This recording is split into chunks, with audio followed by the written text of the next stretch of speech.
दोस्तों नमस्कार, जय हिंद, वंदे मातरम। स्वागत है आप सभी का गोल्डन पाठशाला में। दोस्तों इस वीडियो में कक्षा 7 के विद्यार्थियों के लिए विषय गणित वार्षिक परीक्षा का संपूर्ण प्रश्न पत्र हल करेंगे। तो प्यारे बच्चों, वीडियो को लास्ट तक जरूर देखिएगा। अगर चैनल पर नए हो तो चैनल को सब्सक्राइब अवश्य कर लें ताकि हर वीडियो की नोटिफिकेशन आप तक पहुंचती रहे। प्यारे बच्चों, यदि आपके विद्यालय में पेपर होने शुरू हो गए हैं तो आप हमारे व्हाट्सएप नंबर पर अपने पेपर्स को एक अच्छी सी फ़ोटो खींचकर डाल सकते हैं। तो आइए शुरू करते हैं वीडियो को और इस प्रश्न पत्र को देखते हैं। तो सबसे पहले नोट देखने को मिलेगा, सभी प्रश्न अनिवार्य हैं, समय नष्ट नहीं करना है, ध्यान से पढ़ते हुए प्रश्न करने हैं, अंक प्रश्नों के सामने लिखे हैं। प्रश्न संख्या 1 के 11 छोटे छोटे सवाल हैं जो सभी करने हैं। प्रत्येक सवाल 2 अंक का है। तो आइए देखते हैं छोटे छोटे सवाल कौन से हैं। बहुत ही इम्पोर्टेंट सवाल हैं, आप इस प्रश्न पत्र को ज़रूर तैयार करके जाएं। पहले सवाल का है 1 का घात 3 का मान होगा। तो 1 की घात 3 का मान बच्चों 1 होगा। इसमें आप 1 लिख दीजिएगा क्योंकि 1 के ऊपर चाहे जितनी घात लगी हो उसका मान कितना होगा, 1 होगा। खा वाला प्रश्न है a की पावर 7 गुणे a की पावर 2 का मान कितना होगा। आधार बराबर हैं तो घातें जुड़ जाती हैं। तो a की घात 7 और 2 9, a की घात 9 आपका आंसर इसमें हो जाएगा। इसके बाद है नेक्स्ट क्वेश्चन गा वाला, 5 गुणे 5 गुणे 5 गुणे 5 को घात के रूप में लिखिए। तो अब 5 जो कितनी बार गुणा के रूप में लिखा है, तो इसमें आप देखेंगे तो जो 5 है वो आपका 5 बार लिखा हुआ है गुणा के रूप में। तो हम इसको घात के रूप में लिखेंगे तो 5 की घात 5 इसको लिख देंगे।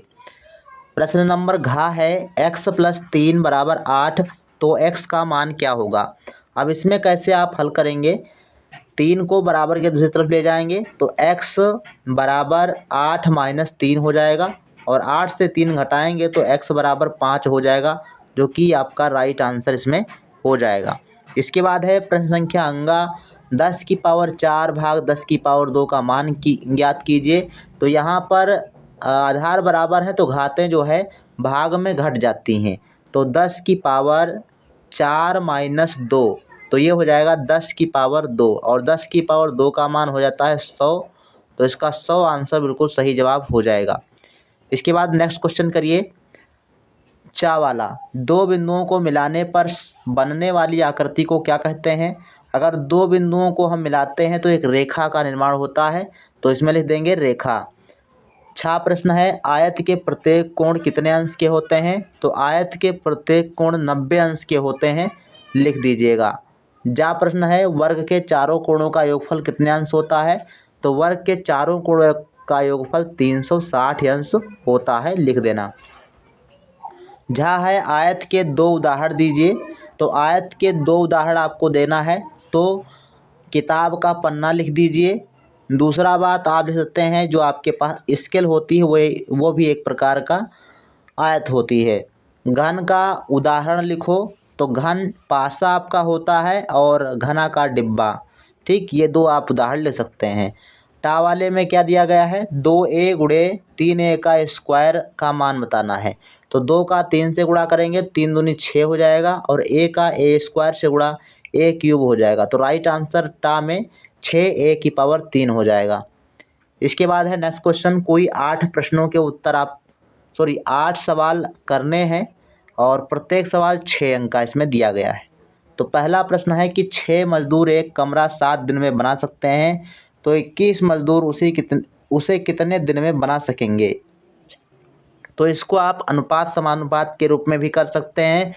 आसान सवाल है, हो जाएगा। कैसे करेंगे, 6 मजदूर 7 कमरा, तो 6 मजदूर हैं और 7 कमरा।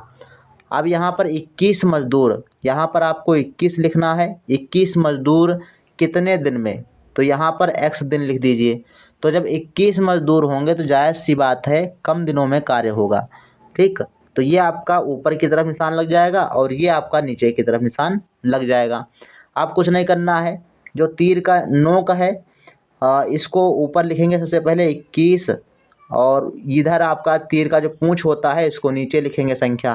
तो 21/6 और बराबर ये आपका हो जाएगा 7/x। ठीक, अब इसको क्या करेंगे, गुणा कर देंगे और हल कर लेंगे। तो इधर गुणा करेंगे तो 21x हो जाएगा, इधर गुणा करेंगे तो 7 छंग 42 हो जाएगा। तो ये हो जाएगा आपका 21x बराबर 42। तो 21x बराबर 42, 21 से 42 काट देंगे तो 21 दूना 42। तो x बराबर कितना आ जाएगा 2। अर्थात जब हमारे पास 21 मजदूर होंगे तो 2 दिन में कार्य कंप्लीट हो जाएगा। तो राइट आंसर आपका 2 दिन हो जाएगा। दूसरा प्रश्न है, एक रेलगाड़ी 2 घंटे में 120 किलोमीटर तय करती है, उसी चाल से वह 5 घंटे में कितनी दूरी तय करेगी। तो 2 घंटे में 120 किलोमीटर चलती है, तो आप इसमें चाल ज्ञात कर लीजिए। चाल होती है जब 2 घंटे में 120 किलोमीटर चलती है तो 1 घंटे में चलेगी 60 किलोमीटर। अर्थात इसकी चाल कितनी है, 60 किलोमीटर प्रति घंटा। तो 60 किलोमीटर प्रति घंटा के हिसाब से 5 घंटे में दूरी कितनी चलेगी, तो दूरी बराबर होता है चाल गुणे समय। ठीक, तो चाल हो जाएगी 60 और समय हो जाएगा 5, तो 6 पंचे 300 किलोमीटर आपकी ये चलेगी। तो इस प्रकार से इसका हल आप करेंगे। 3 नंबर क्वेश्चन है, यदि किसी धनराशि का 15% 45 रुपया हो तो वह राशि ज्ञात कीजिए। तो कोई धन हमको दिया गया है x, इसका 15% कितना है, तो 15% आप कैसे निकालेंगे, x गुणे 15/100 बराबर में 45। इसको हल कर लीजिएगा, राइट आंसर आपको मिल जाएगा। इसके बाद चलते हैं नेक्स्ट क्वेश्चन पर। चौथा प्रश्न दिया गया है कि रमेश ने एक साइकिल 1200 रुपये में खरीदी और 25% लाभ पर बेच दी, तो उसका विक्रय मूल्य क्या होगा। तो 1200 रुपये पर 25% आप निकाल लीजिए, जितना रुपया आएगा उसको 1200 में जोड़ दीजिएगा, राइट आंसर आपको मिल जाएगा।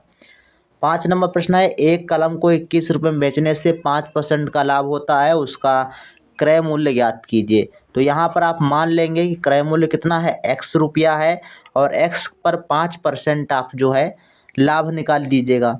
ठीक, तो इस हिसाब से जब हल करेंगे तो आपको राइट आंसर मिल जाएगा। 6 नंबर क्वेश्चन कहता है कि 2ab ब्रैकेट में जो संख्या दी गई है इसका मान बताना है। तो आप ब्रैकेट को खोल दें, इसमें गुणा कर दें, वही आपका मान हो जाएगा। 7 नंबर में लिखा है गुणनफल ज्ञात कीजिए, इसका गुणा करना है। तो कितना आ जाएगा, x का गुणा x से कर लेंगे तो हो जाएगा x² और x का गुणा 5 से करेंगे तो हो जाएगा 5x। ठीक, इसके बाद 2 का गुणा x से तो प्लस का 2x और फिर 2 का गुणा 5 से तो 5 दूनी 10। तो इसमें आपका कौन सा हल हो जाएगा, x² और 5x 2x जुड़ जाएगा तो 7x हो जाएगा और प्लस के 10 आपके हो जाएंगे। तो राइट आंसर आपका x² + 7x + 10 सही जवाब हो जाएगा। 8 नंबर क्वेश्चन दिया गया है कि एक बाग में x + 2y पंक्तियां हैं, प्रत्येक पंक्ति में x + 2y पेड़ लगे हैं, ज्ञात कीजिए बाग में कुल कितने पेड़ हैं। तो इसमें क्या करना है भाई, एक पंक्तियां इतनी हैं और पंक्तियों में पेड़ इतने लगे हैं, तो दोनों का गुणा कर दीजिए आप, राइट आंसर आपको मिल जाएगा। 9 नंबर में सूत्र पूरे कीजिए लिखा है।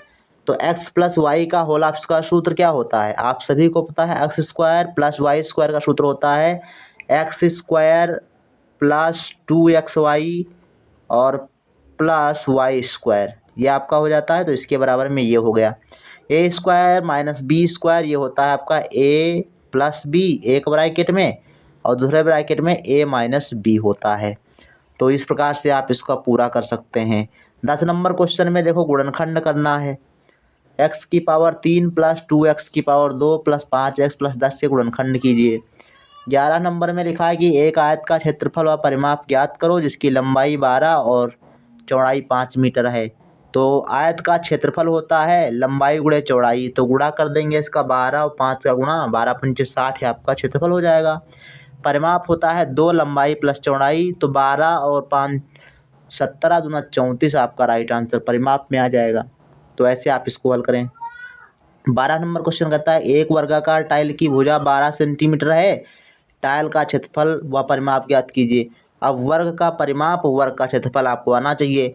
तो वर्ग का परिमाप होता है 4a अर्थात 4 गुणे भुजा, तो 12 × 4 = 48 परिमाप आ जाएगा।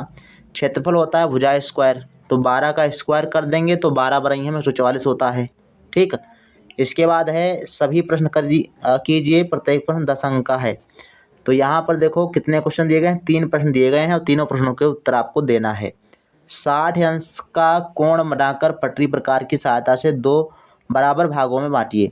तो 60 अंश का कोण आपको पटरी प्रकार से बनाना है और उसके 2 भाग भी करना है। 2.5 सेंटीमीटर त्रिज्या का एक वृत्त खींचिए जिसका केंद्र O है। इस वृत्त को 2 अर्धवृत्तों में विभक्त कीजिए। ठीक है, तो 2.5 सेंटीमीटर का एक जो है वृत्त बना लीजिए और उसके व्यास से होती हुई एक जीवा बना दीजिए, तो अर्धवृत्त हो जाएंगे। 3 नंबर क्वेश्चन, इसमें 2 प्रश्न दिए गए हैं। 6 सेंटीमीटर रेखा के समांतर रेखा खींचिए और 8 सेंटीमीटर रेखाखंड AB खींचिए। रेखाखंड AB पर एक बिंदु P से एक लंब खींचिए। तो इसमें अगर आप 3 नंबर वाला करेंगे तो इसमें दोनों प्रश्न आपको करने होंगे और वैसे तो आपको सभी प्रश्न इसमें करने हैं। तो ये बच्चों रहा आपका कक्षा 7 का प्रश्न पत्र जो गणित का है। अगर आपके विद्यालय में पेपर हो रहे हैं या हो गए हैं तो आप लोग हमारे व्हाट्सएप नंबर पर अपने पेपर की एक अच्छी सी फ़ोटो खींचकर डाल दीजिए ताकि हम अदर बच्चों को भी बता सकें। तो मिलते हैं फिर नेक्स्ट वीडियो में, तब तक के लिए धन्यवाद। जय हिंद, वंदे मातरम।